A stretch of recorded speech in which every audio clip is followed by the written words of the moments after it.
Good morning, Illini. Welcome back to Healthy Illini Podcast. I'm your host, Matt Schrock. As always, I'm glad you're here with us. I'm excited to have the topic we're talking about today. We are into the fall semester here in 2025, and hopefully the weather will change with us pretty soon, as it's still kind of hot when we're recording this. But I'm excited to talk about the topic we have today because I think it's one that's identifiable for a lot of people, or at least people have questions or thoughts about it. And so I'm really excited to jump into some of the details of it and maybe clear up some misconceptions, but also support those who might identify with what we're talking about. Today is about ADHD, and I'm joined by Reese Davenport. They are a therapist here at McKinley, but they also were previously with DRES, Disability Resources and Education Services, and so they have a lot of experience with talking about ADHD and interacting with students who have ADHD. So, Reese, thank you for joining us today. Yeah, thanks for having me. So there are a number of times on the program that we try and talk about things that people don't know a lot about, that they're just not familiar with at all. So we try and shed light on that. But then there's sometimes we talk about topics that people think they know a lot about, but in reality they might not. And today is that second type of day with ADHD, because I don't think there's very many people that have never heard the term ADHD. It's a very common term that's been used and spoken about and around for a long time. But unfortunately, that semi-familiarity can sometimes muddy the water. Because it is kind of like, oh yeah, I know what that is, and you move on, or you've heard somebody with some anecdotal type things on that, but they don't really know what it actually is and what it means. So let's start with that as the launching point for this conversation. What is ADHD, and maybe just as important, what is not ADHD? Sure. So ADHD, broadly speaking, people are probably familiar. It's a disorder characterized by problems with paying attention and also being hyperactive. So we use, I'm a psychologist by training, we use a book called the Diagnostic and Statistical Manual of Mental Disorders in our work. And they list 3 types of ADHD. So one type can be people who are mostly inattentive. They have trouble just paying attention to things. And then there's another type where people might have trouble mostly with just sitting still or being restless, hyperactive.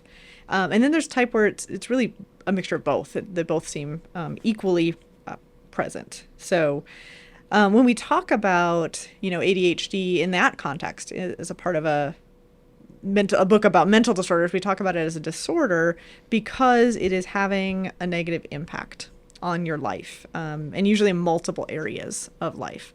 So this would be not somebody who just has a little bit of trouble with these areas, but somebody who's experiencing some academic problems. It's affecting social stuff, friendships, relationships, family members, things like that.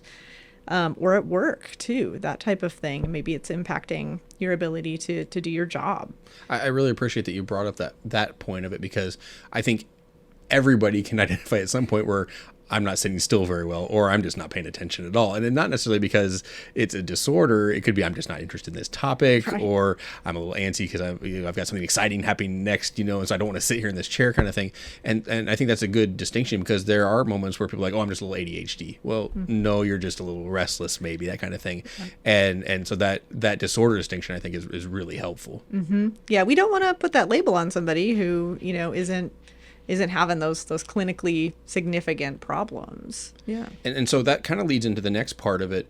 Because I had said, what is not ADHD? Mm-hmm. And we're talking about, everybody's restless at times, or they have inability. Mm-hmm. And you made the comment in your prep work that struggle to focus or feeling restless is not automatically ADHD. And so with that, what are some key factors to identify that, okay, this is more than just I'm a little bit restless? Are there symptoms that people have, or are there things you kind of point to and say, okay, this is kind of indicative that you might be leaning a little bit more towards ADHD than just general, inability to focus on this particular topic? Yeah, so I would go back to how much of an impact it's having in that case. So like you said, you're really excited about something. Hopefully something good. Maybe you've got a hot date coming up or something, or you're really excited about break. Sometimes a couple of days before a break that happens. And so you have trouble focusing because you're like already in fall break mode and you're like, I don't want to be in this lecture, So if it's just, just like that type of the context that we can point to, we would say this is probably not ADHD. There's something we can identify that's sort of causing this. So, but if it's sort of like all the time, it's starting to really impact, like one class before break, it's probably not going to impact your whole academic, but if it's every class and it's starting where you're not taking notes or you're not able to study and it's hurting your grades, then that we would start to look more at, is this a disorder?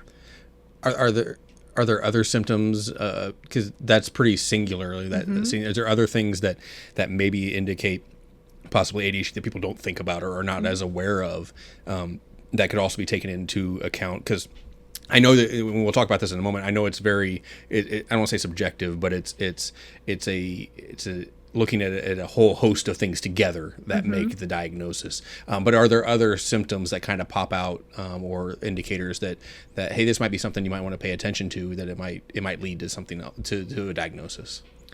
Yeah, so I think it's important to distinguish between children and adults. So we talked about that. So for kids, the symptoms you often will see are things like really having trouble staying seated, or waiting in line for things like at school, focusing on the teacher or on schoolwork. So this might be the kid who's always talking to somebody else in the room, and the teacher has to move them up closer to them or away from other people because they're too distracted to listen, that type of thing. Usually by the time we've gotten to college, we've kind of gotten that toned down a little bit. Our brains have matured enough. We can sort of wait in line and sit through a lecture and that type of thing. But we might be doodling throughout lecture, or we might have 4 or 5 tabs open, talking to somebody, trying to pay attention to the lecture, doing all of those things. Might have trouble with time management. That's something that we often see. We'll have students who come here, and high school, it's all day, it's pretty structured, but you come here and you get a lot more freedom, which is really cool, but it might be the first time that you have to figure out, when am I going to do this homework? When am I going to study for this class? How much time do I need to set aside for this? And it might bring into clearer focus that's really a struggle for a person. And then we also can see some impulsivity too. Sometimes that's not a huge thing, but sometimes it can be big, like spending a lot of money that you didn't have planned to spend, and now you've got a lot of debt, or your parents are on you wondering what you're spending your money on. It can be impulsive sexual decision making or drug use or abuse that can come with some really serious consequences. Because it just sounds so exciting and fun, and you're not able to say no to that. And, that makes it difficult because there is such a variety of how it can manifest. Yes. And such a variety of the degree of which it can manifest and things like that. Another thing you mentioned in the prep was that those symptoms can all be indicative of something else too. Like those are pretty common symptoms for a lot of different diagnoses. So just because you have these symptoms doesn't necessarily mean it's ADHD. It could be a side effect of something else that's going on. And you talked about the college stress. That's normal adjustment. So does that bleed into, is this ADHD or is this just I'm out on my own for the first time, kind of trying to figure that out? Right. So that's one of the things, if we were looking at diagnosing ADHD, it's one of the things we want to get to know you really well and do a long history and find out about what's going on for you specifically. Because it can be, if you're really anxious, you're really nervous about something. So think about maybe the last time you had a really big test coming up. It might be really hard to focus on something else in your life because all you can think about is that test. So you said we. Yeah. So my next question is, let's say I have these issues and I'm kind of dealing with it, but I don't know if it is ADHD or I don't know what it is.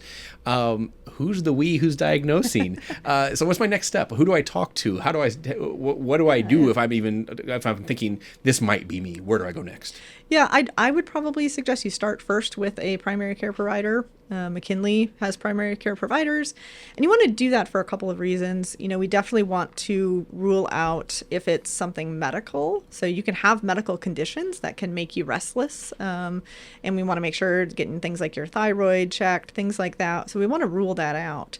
Because if that's what's really going on, we want to treat that, of course. So, and then they can also talk to you about resources, and once they know that it's not something physical. Another good resource, both here at McKinley, the counseling center, would be to talk to a therapist. And the reason for that would be to help you get more clarity on what your symptoms are, how severe they are, so you can share your troubles, what's going on. And then they'll hopefully be thinking about, is this anxiety? Is this depression? Is this adjustment? And therapists can help you start right away treating those symptoms, those things that you're having, that you're experiencing. You don't have to have a diagnosis to get help. You can just show that you're having some difficulty, and we can help with that. And you might find out that that's all you need, that a therapist helps you put some behavioral interventions, some organizational strategies in place. Maybe we think it is anxiety or depression, and we start doing some other things to reduce that. And then you find all of a sudden you're more able to focus, and you're more able to follow through with things because you've treated the underlying cause. And then if you've worked with a therapist and you both agree that this is something else, and we still think it could be ADHD, you can continue with that while you go and seek out a diagnosis from typically a psychologist, and then probably be in the community. We have lots of providers in the community that could do that testing. And again, what they're looking for when they're doing that testing is getting to know you, what's going on for you, what you've tried. And then they want to really make sure that we have looked and ruled out everything else. So then we can start appropriate treatment for ADHD. Mm-hmm. And that aspect you said about getting to know you is so important, because as we said, that the symptoms can manifest in so many different ways, and they can be related to so many different things. And it's going to come down to understanding who you are as you're sharing what your journey has been, what your difficulties have been, those types of things, and really talking through it a lot of ways to figure out.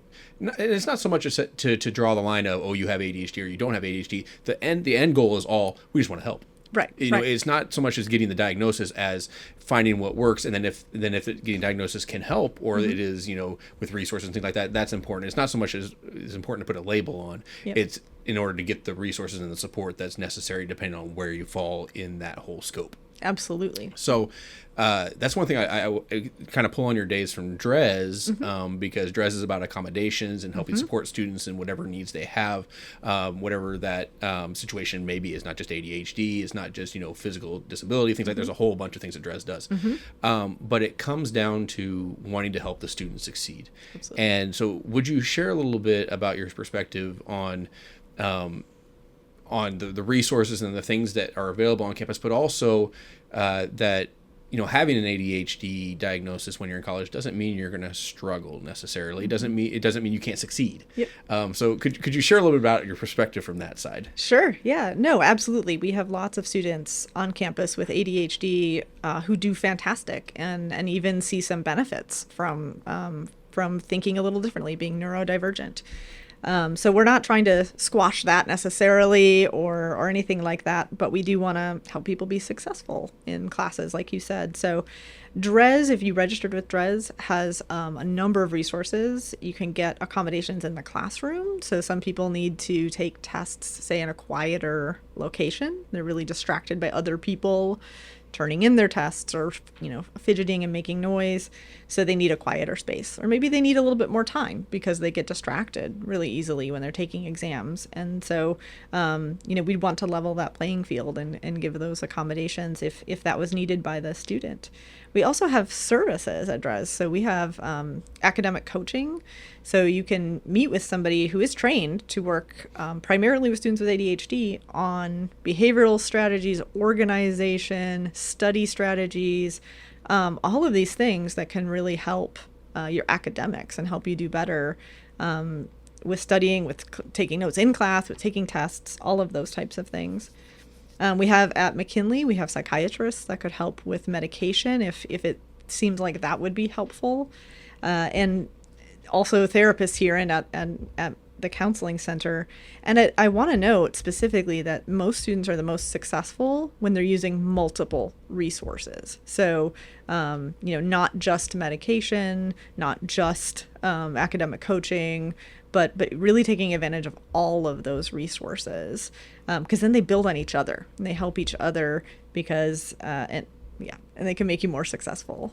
And again, it comes to the idea that it's a personal interaction with whoever is helping, whether you're prescribing or you're getting therapies or academic coaching. It's that individual, what works for me kind of idea, which takes time, takes relationship.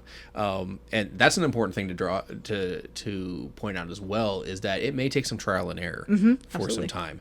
But even if it does, again, that's where DRES can step in and support, where this isn't working, so now my accommodation has changed, or I need to, backtrack a little bit, or whatever it may be. Absolutely. And interacting with staff and faculty on campus, because you said, a lot of students have ADHD and are neurodivergent. A lot of our staff have ADHD. I mean, there's a lot of people I interact with in various units, and they'll say, "Oh, I'm sorry, I'm a little late. I've got ADHD, so it's fine, it's not a problem." Yeah. But successful people are on this campus, both as students and faculty and staff, and so it really doesn't hinder anything. It's about being self-aware and being proactive and advocating for yourself, and there's lots of opportunity there on all of that. So again, going back to some of your DRES background, if somebody wanted to start that process or reach out, what do they do with DRES? Do they just call? Do they walk in? Do they have to schedule an appointment? Do they have to see a primary provider first? How do they get involved with DRES to get that support? Sure.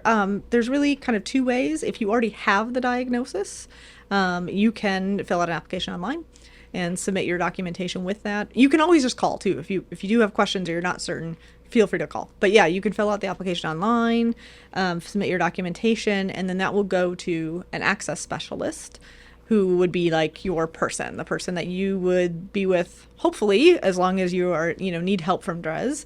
So you can build that relationship, and you can, like you said, if you need to change something, if you need to revise, you get to know this person and they get to know you.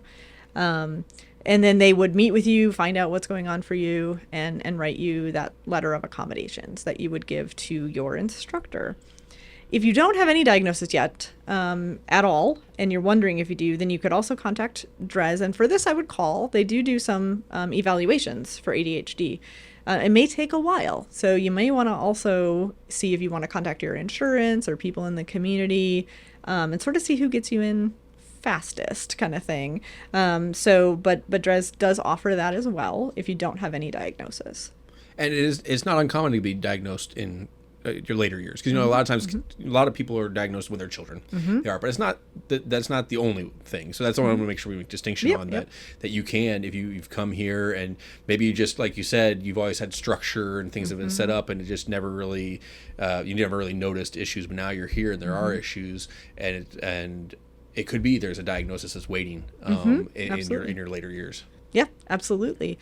Usually though, we will look back and see some symptoms. So, and if you're not sure, you're not remembering, it's a good time to get your parents involved and be asking them for some examples. Was all that structure something they had to do, or was it just happened? So, we are still going to look for those childhood symptoms. Because it's important, because if you just had all of a sudden an onset of all of this and you never had it before, then we really want to make sure we're looking at anything else that could be, causing that. So we're still going to ask about childhood, but yes, it can be that it's really first becoming a problem when you come here. And at the end of the day, the first step is just asking. Yep, absolutely. Just finding out, because you either find out yes or no, but at least you have peace of mind. Absolutely. So, Reese, thank you so much for sharing on this today, because it is something that impacts a lot of our students, a wide range. And sometimes it's you need the diagnosis. Sometimes it's just better. You just need to know that you don't have the diagnosis, and there's other things you can do. Yep. So, Reese, I really just appreciate you coming in and talking about it with us today. Of course. Thank you. Thanks for having me. transition to college can be tough, and there's stress, and there's a lot of things coming at you, and sometimes you have trouble with things like organization and time management, and sometimes that's all it is, just adjusting, and sometimes it's a little bit more than that. It could be an ADHD implication. It could be something that's affecting there. And so if you're not sure, reach out. We'll have the information in our bio today for Dres and for McKinley, and if you have a question, just reach out, contact, because we're here to help. We are here to talk with you and find out and help support you as best we can, because we want you to succeed. No matter who's listening to this on this campus, we want you to succeed, and so we want to help however we can. So please feel free to reach out with questions, comments. You just want more information, you want to set up an appointment, something like that, whatever it may be, just contact us, because we want to walk alongside with you. But thank you for joining us today. You're on a personal journey no matter where you are in it. You are important and you matter. Your health and wellness are important and matter, and we're here to keep you well to excel. So go have a great week, Illini. Let us know how you're doing, and we'll catch you next time on Healthy Illini.